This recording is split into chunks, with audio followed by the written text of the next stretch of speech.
Makasih Bang Karni. Eh, saya ini bicaranya dua hal aja. Yang pertama, ini situasi ini adalah situasi yang memang sudah kita prediksi dari awal. Kenapa? Karena memang sudah dikatakan oleh Pak Mahfud, terutama yang namanya institusi KPU itu nggak akan ada benernya bagi mereka yang kalah. Satu. Yang kedua, sahabat saya, abang saya yang paling saya sayangi, Bang Adian pun mengatakan begitu. Yang namanya kita ini menang, bertarung lawan yang kalah, ya pasti nggak ada benernya. Itu udah kita prediksi. Tapi poinnya, yang bikin saya agak kaget, sebetulnya saya ini belum mau terlalu merayakan kemenangan Pak Prabowo. Kenapa Pak Karni? Karena kan hari ini kan baru versi quick count yang kita hitung ini, baru versi quick count. Tapi tanggal 14 sudah perayaan di GBK. Ya itu kan dalam konteks manuver politik. Tapi dalam konteks hitungan yang sebenarnya ini kan sebetulnya belum. Ya mana kita tahu nanti tiba-tiba hasil hitungan real count lalu yang menang 01 atau lalu yang menang 03. Nah kalau misalnya hasil perhitungan real count-nya yang menang 03, pertanyaannya apakah teman-teman masih membangun narasi yang sama? Begitu juga sebaliknya, kalau nanti yang menang 01 apakah masih membangun narasi yang sama? Itu boleh saya jawab enggak? Ya. Kalau 03 yang menang tetap. Karena saya bilang tadi ini urusannya bukan hasil pemilu. Oke. Ya. Artinya begini Pak Kani, justru saya malah jadi semakin ingin segera merayakan kemenangan Pak Prabowo. Karena setelah saya melihat seperti ini, karena teman-teman itu di 01 dan di 03 mengusulkan hak angket, yang sebetulnya menurut saya, timing momentum untuk mendorong hak angket ini belum saatnya. Karena itu kan post-election political movement yang seharusnya diusung, didorong, pasca kita sudah menghasilkan proses perhitungan real count yang sebenarnya. Karena hari ini kan masih serba di awang-awang nih. Karena kita belum ketemu. Nah itu satu. Yang kedua, teman-teman di KPU juga masih berjalan, masih berproses proses perhitungannya. Oke, misalnya saya setuju misalnya, ini bukan urusan sekedar perhitungan, ini proses desain politik dari awal gitu. Nah ini saya jawab, saya belum pernah ketemu rumus politik di Republik Dunia antah berantah manapun Pak Karni, yang namanya partai politik, yang namanya politisi, pasti semua akan membangun desain politik. Akan membangun skenario politik, akan membangun skema politik jauh-jauh hari dalam proses menuju election yang dimana aturan mainnya, syarat-syaratnya akan disesuaikan dengan kebutuhan masing-masing partai. Sebagai contoh, kita semua di partai, orang-orang partai politik yang ada di DPR, kita udah berdebat tuh Pak Karni dari awal, parliamentary threshold-nya berapa, terus udah gitu sistem perhitungannya, sign leak-nya seperti apa. Itu kan adalah bagian dari sebuah proses grand design ataupun desain dari jauh-jauh hari yang kita siapkan dalam rangka menyongsong pertarungan pileg dan pilpres. Artinya apa? Kalau tadi dikatakan ada tuduhan bahwa ini seperti sudah ada desain merencanakan begini, ya memang namanya politik semua penuh dengan proses perencanaan desain. Ya kebetulan saja hari ini rakyat Indonesia lebih melihat Pak Prabowo dan Mas Gibran sebagai calon presiden yang dianggap oleh mereka oleh rakyat Indonesia layak untuk dipilih.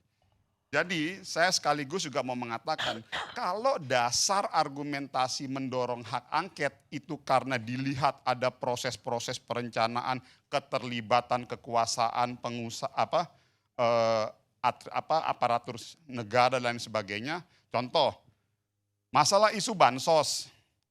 Sebetulnya saya bingung.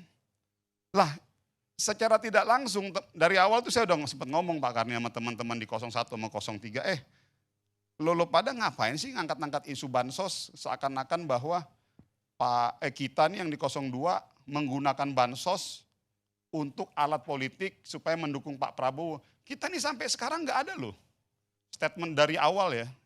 Statement mengatakan bahwa